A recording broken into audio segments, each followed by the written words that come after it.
Hi friends, log ಸ್ವಾಗತ. ಇದು ವಿಡಿಯೋನ ಸ್ಕಿಪ್ ಮಾಡಾರ್ದು ನೋಡ್ರಿ.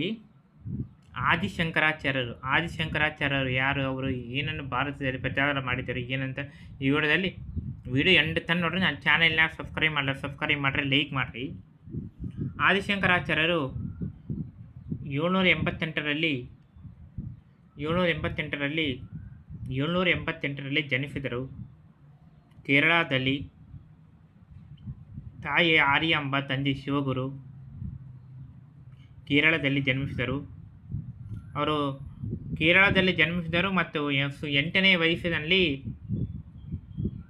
8 ವರ್ಷದಲ್ಲಿ ಸನ್ಯಾಸ ದೀಕ್ಷೆಯನ್ನು ತಗೊಂಡು ಗೋವಿಂದ ಭಗವತ್ಪಾದರೆಂಬ ಗುರುಗಳಲ್ಲಿ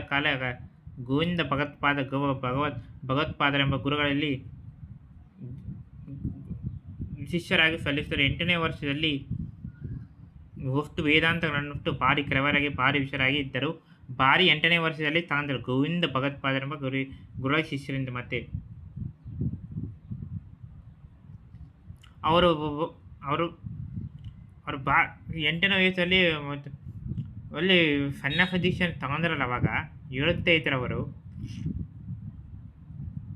ಪೂರಿ ಬ್ರಹ್ಮಾಂಡವನ್ನೇ ಪೂರಿ ಭಾರತವನ್ನೇ ಸಂಚಾರ ಮಾಡಿದ್ದಾರೆ. ಇವತ್ತಿಗೂ ಅವರು ಆದಿಶಂಕರಾಚಾರ್ಯರು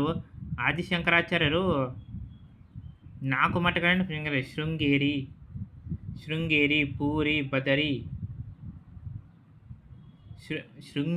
ಪೂರಿ, ಬದರಿ, ದ್ವಾರಕ 4 ಮಠಗಳನ್ನು ಸ್ಥಾಪಿಸಿದ್ದಾರೆ. ಅಲ್ಲಿ ಕೇವಲ ಬರ್ತಿದ್ದು ನೋಡ್ರಿ 32 ವರ್ಷಗಳು ಮಾತ್ರ.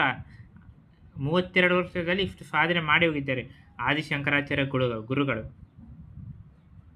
ಅವರು ಕೆಲವು ಬರೆದ ಭಾಷೆಗಳನ್ನು ಬರೆದಿದ್ದಾರೆ. ಬ್ರಹ್ಮಸೂತ್ರ ಭಾಷೆ ಮತ್ತು ಭಗವದ್ಗೀತಾ ಭಾಷೆಗಳನ್ನು ಬರೆದಿದ್ದಾರೆ.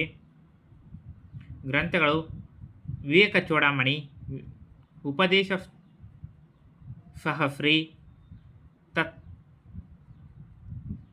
ತತ್ವಪದ, ಆತ್ಮಪದ ಎಂಬ ಬರೆದಿದ್ದಾರೆ. ಸ್ತೋತ್ರಗಳು ಕನಕದಾರ ಸ್ತೋತ್ರ, ಸೌಂದರ್ಯ ಲಹರಿ, ಆನಂದಲಹರಿ, ದಕ್ಷಿಣಾಮೂರ್ತಿ ಸ್ತೋತ್ರವನ್ನು ಬರೆದಿದ್ದಾರೆ ಆದಿಶಂಕರಾಚಾರ್ಯರು.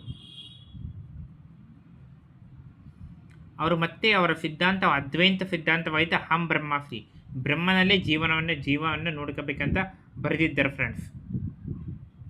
ಅವರು ಬರೆದಿದ್ದು ನೋಡ್ರಿ, ಬರೆದಿದ್ದ ದಕ್ಷಿಣಾಮೂರ್ತಿ, ಆನಂದಲಹರಿ ಅಷ್ಟು ಬರೆದಿದ್ದಾರೆ.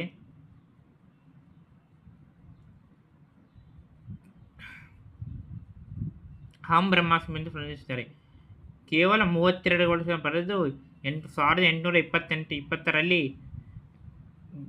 ಲಿಂಗೈಕ್ಯರಾಗಿ ಮರಣ ಹೊಂದುತ್ತಾರೆ. ಕೇವಲ 32 ವರ್ಷ ಮೇಲೆ ಅವರಿಂದ ಏನು ಕಲ್ಕೋಬೇಕಂದ್ರೆ ಅವರು ಅಹಂ ಬ್ರಹ್ಮಾಸ್ಮಿ ಎನ್ನುತ್ತಾರೆ. ಎಲ್ಲ ಜೀವದಲ್ಲಿ ದೇವರಿದ್ದಾರೆ ಅಂತ ಹೇಳುತ್ತಾರೆ. ಅವರು ಶಿವ, ವೈಷ್ಣವ ಭಕ್ತರಿಗೆ ಎಲ್ಲ ಜಾತಿ ಧರ್ಮದವರು ಒಂದೇ ಅಂತ ಹೇಳುತ್ತಾ ನನ್ನ ಚಾನೆಲ್ನ ಸಬ್ಸ್ಕ್ರೈಬ್ ಮಾಡಿ, ಲೈಕ್ ಮಾಡಿ, ಕಾಮೆಂಟ್ ಮಾಡಿ. ಜೈ ಹಿಂದ್.